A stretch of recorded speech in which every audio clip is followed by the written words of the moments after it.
I love you, Mommy. Silence, sterility, stillness. The hospital room was a pale box, white walls, humming machines, and the faint antiseptic sting that lingered in the air. Lila sat beside the bed, her hands clasped in prayer, her lips moving in rhythm with the slow rise and fall of her mother's chest. Outside, rain tapped against the window in a steady tick-tick-tick, the sound of fragile heartbeat in the quiet. Please, God, she whispered. Just let her wake up. Let her come home. The clock on the wall ticked. The fluorescent lights buzzed faintly.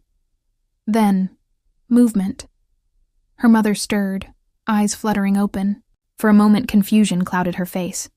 She blinked, scanning the room as though unsure where she was. Then she saw her daughter. A faint smile touched her lips. Lila, she breathed. Mom! Lila rose instantly, gripping her hand. You're awake. Her mother's voice was soft, almost reverent. Come here, sweetheart. Give me a hug. Lila leaned down, and as her mother's frail arms wrapped around her, she felt the warmth of life, real, fragile, trembling. But then her mother's breath brushed her ear. A whisper, faint and trembling. We are not alone. Lila froze. What? Her mother's gaze shifted, not toward her, but to the far corner of the room, where the shadows thickened beyond the pale lamplight. For a moment, the hum of the machines faltered. The air seemed to contract. Then came another sound. Soft, layered, like whispers beneath whispers. Lila's breath caught. Mom, what is that? Her mother's eyes filled with tears. They've been waiting. Within minutes, nurses came running. Alarms, footsteps, murmurs. Lila tried to explain, tried to make them understand. My mother's not safe here, she insisted. There's something in that room. But the doctors exchanged uneasy glances. Miss Clark, one said gently, your mother's been sedated. She's stable. You should go home, rest. She refused. You don't understand. She said we're not alone. Her voice cracked with desperation. The staff led her to the waiting area, their expressions carefully blank. Then a young doctor, Dr. Harris, tall, kind-eyed, a hint of concern in his brow, stepped forward. I'll go with you, he said quietly. Let's check together. Relief flooded her. Thank you. They walked back down the corridor. The door creaked open. The room was empty.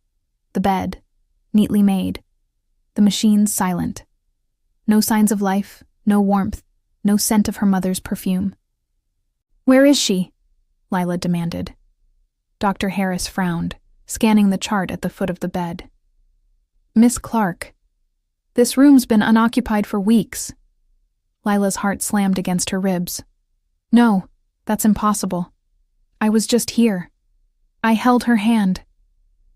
But the walls only echoed her voice back at her. Confusion burned behind her eyes as she stumbled through the hospital corridors. Faces blurred, voices overlapped. Outside, the rain had stopped, but the chill clung to her skin like frost. She drove home in silence, the wipers squeaking rhythmically against the glass. We are not alone. Her mother's voice replayed in her head, fragile yet insistent.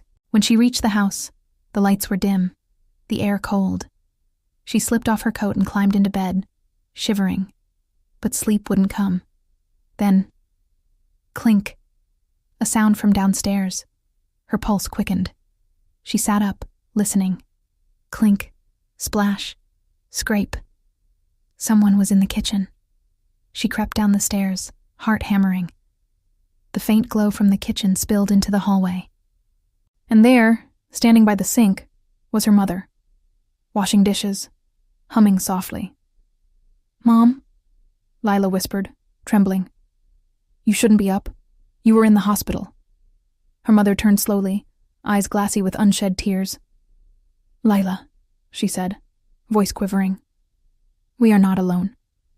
Her hand shook as she clutched a silver necklace. one with a small photo locket of Lila's smiling face inside. Then she walked to the table, tears falling freely. Lila followed, confused, her voice breaking. "Mom, what are you talking about? What's happening?" Her mother didn't answer. She reached for a newspaper lying open on the table. Her trembling fingers traced the headline.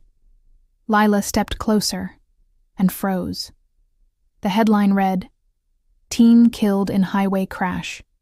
Local girl remembered as bright, loving, kind."